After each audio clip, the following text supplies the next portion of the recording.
The true story of the three little pigs, as told by Jon Scieszka, illustrated by Lane Smith.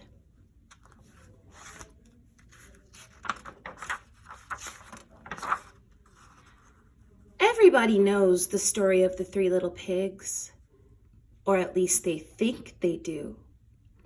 But I'll let you in on a little secret.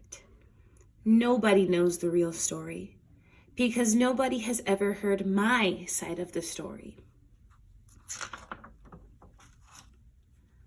I'm the wolf, Alexander T. Wolf. You can call me Al. I don't know how this whole big bad wolf thing got started, but it's all wrong. Maybe it's because of our diet. Hey, it's not my fault wolves eat cute little animals like bunnies and sheep and pigs. That's just the way we are. If cheeseburgers were cute, folks would probably think you were big and bad too. But like I was saying, the whole big bad wolf thing is all wrong. The real story is about a sneeze and a cup of sugar. This is the real story. Once upon a time, I was making a birthday cake for my dear old granny. I had a terrible sneezing cold. I ran out of sugar. So I walked down the street to ask my neighbor for a cup of sugar. Now this neighbor was a pig. And he wasn't too bright either. He had built his whole house out of straw. Can you believe it? I mean, who in his right mind would build a house of straw? So of course, the minute I knocked on the door, it fell right in. I didn't want to just walk into someone else's house. So I called, little pig, are you in? No answer. I was just about to go home without the cup of sugar for my dear old granny's birthday cake. That's when my nose started to itch. I felt a sneeze coming on. Well, I huffed and I snuffed and I sneezed a great sneeze. And you know what? That whole darn straw house fell down.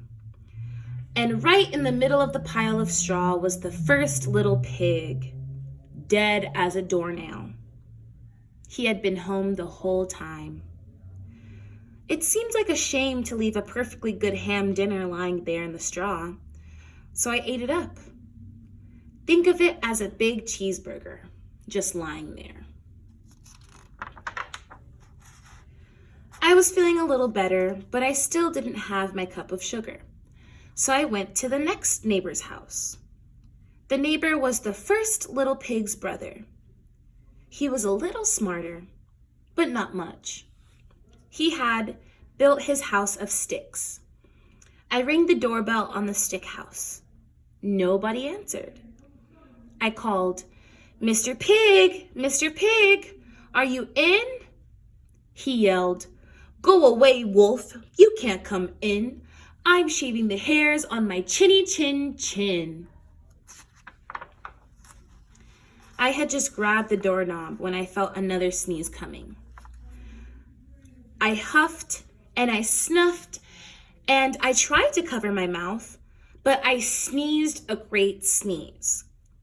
And you're not going to believe this, but the guy's house fell down, just like his brother's. When the dust cleared, there was the second little pig, dead as a doornail. Wolf's honor. Now, you know food will spoil if you just leave it out in the open.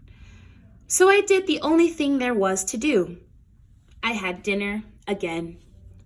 Think of it as a second helping.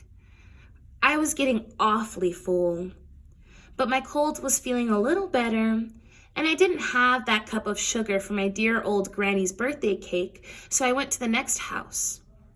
This guy was the first and second little pig's brother. He must have been the brains of the family. He had built his house of bricks. I knocked on the brick house. No answer.